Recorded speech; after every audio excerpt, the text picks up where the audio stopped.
Hey guys, I'm back with 26 through 30F of the Tower of Oz guide. 25F is where you want to start using your portable storage if you used it for setup.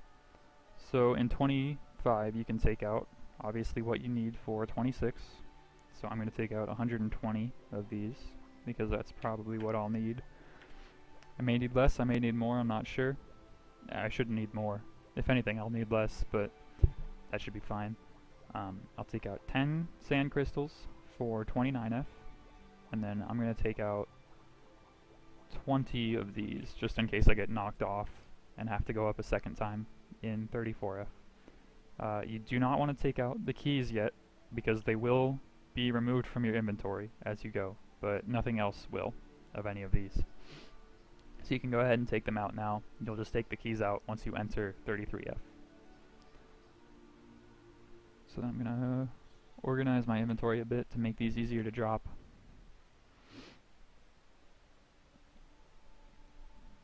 Like that.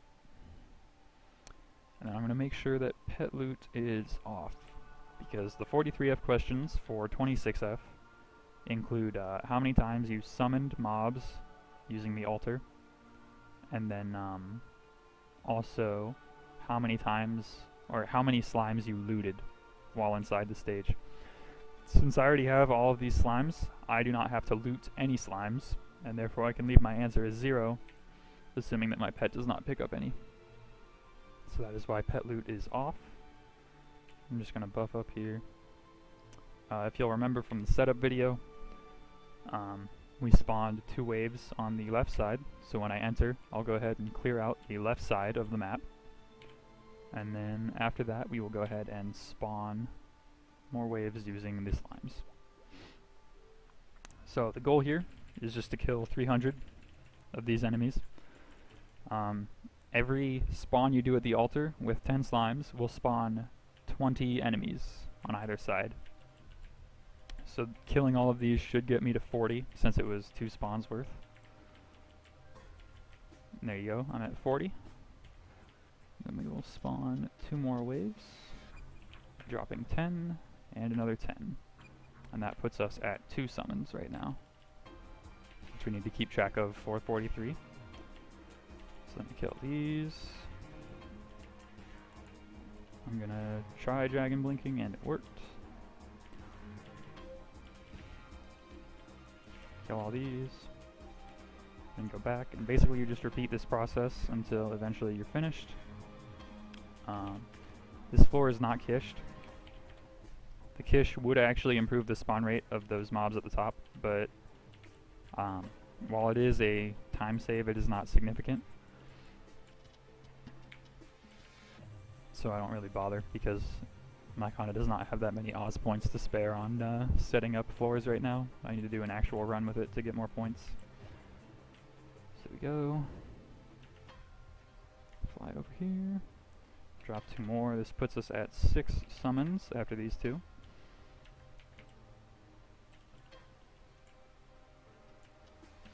Do they all spawn over here? Ooh, nice.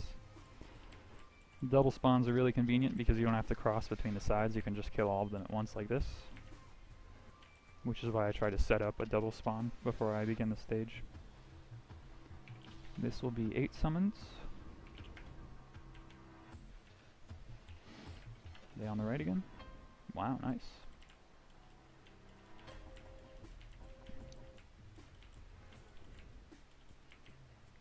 Okay. Do a few more summons. This will put us at 10.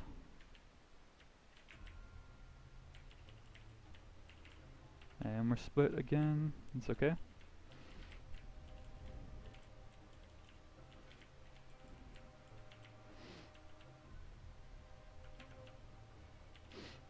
Just clear out this side, and then after these next 2 spawns, I should be finished.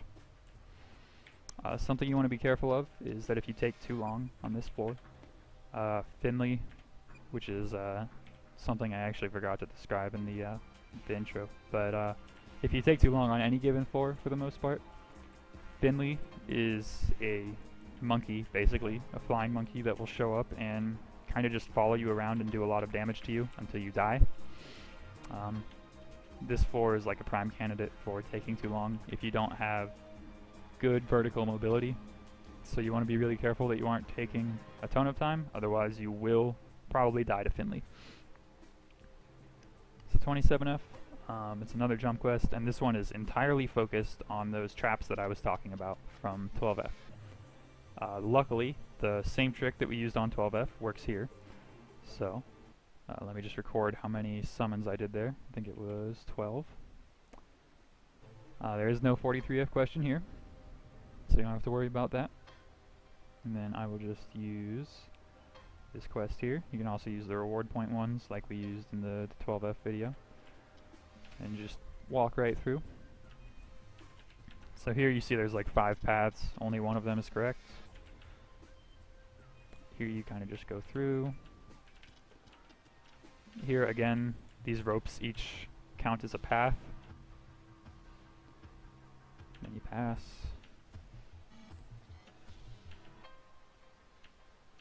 And then you just go up the steps. Be careful not to over jump it. I've done that before. Each one of these 4 platforms here is a path. Only one of them will port you there. And then at the very end here, if you're not using this trick, you want to use this portal to go down to the bottom. Because if you fall off without using this trick, this right there is a trap that will warp you all the way back. But since we have the thing on, we can just walk right down.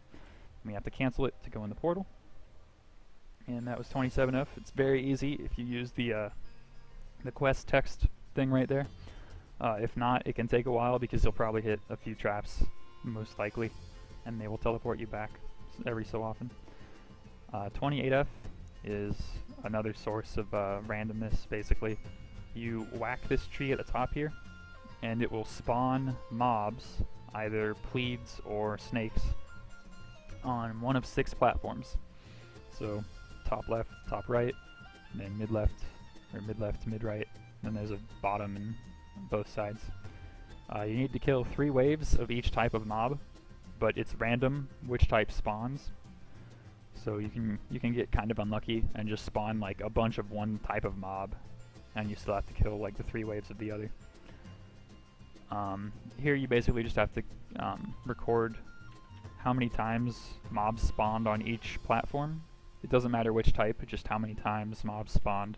So like right now I'm at 1 for top right and 1 for top left. Ideally you'd only have 6 spawns because that would mean 3 of each and then you cleared. Right now we're on track to be ideal. We have 2 snakes and 2 pleads. There's little shortcut portals on each platform to warp you back to the top, so you don't have to climb up, which is pretty convenient. We're at 2 of each now. This is going pretty well. Very bottom right side, okay. Don't want to climb the rope. Okay, now we're done with snakes, so we just need 1 more wave of pleads. Very bottom right again. We got snakes again, so we have to do an extra wave. We basically just have to keep going until we get a spawn of pleads. Snakes again. So we're getting kind of unlucky now. Just need 1 more plead. But apparently that's not possible anymore. The worst I've ever had on this stage was like 13 of one type of mob before I finished the other. And that was a real buzzkill. It took like 4 minutes. But that wasn't completely awful. Made it pretty quickly. 29F is another one that you would set up beforehand if you had portable storage.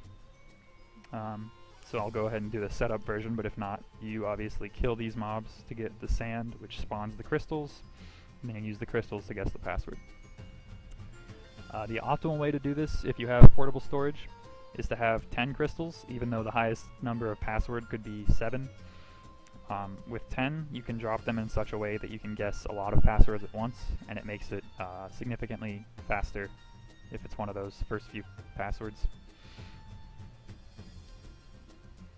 So we'll just teleport up here, go over, and then we still have the ones we got earlier, so I'll try 1, try 2, we'll try 3, and then we'll try 4. And then you want to give it a little bit. I usually count to like 5. Oh, it actually cleared. So I'm going to pause the timer here. What you want to keep track of here is what the correct number of crystals was. So it wasn't 1, wasn't 2, wasn't 3, it was 4. Okay. So 4 was my password on this stage, because that is the stack of crystals that cleared. So you just record that, write that down before I forget, and then you can store these crystals back. If you do not store them, then going through this portal will eat them, so always be sure to store them. Also, if you have any in your inventory, when you get cleared on the password, it'll just eat those as well, so you kind of want to drop them quickly so you don't lose too many if you do, but you can always just farm more.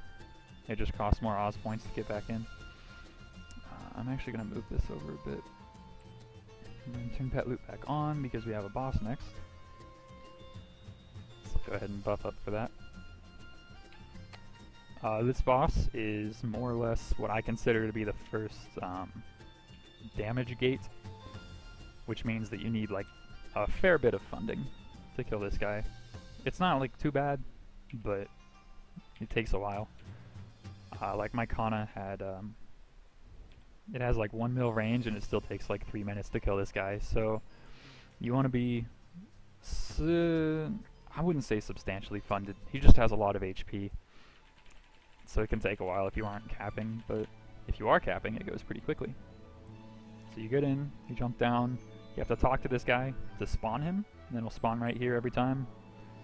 Occasionally he disappears like that, and then he will spawn in one of 3 locations, either right there, or far on the right side.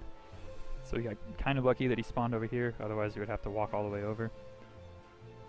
These attacks will all knock you back super hard, but I have some stance, so luckily it's not that bad. And then we killed him, so I'll pick up all this stuff, and we can go right on through. Alright, that's it for 26 through 30. Thanks for watching, and I'll see you next time.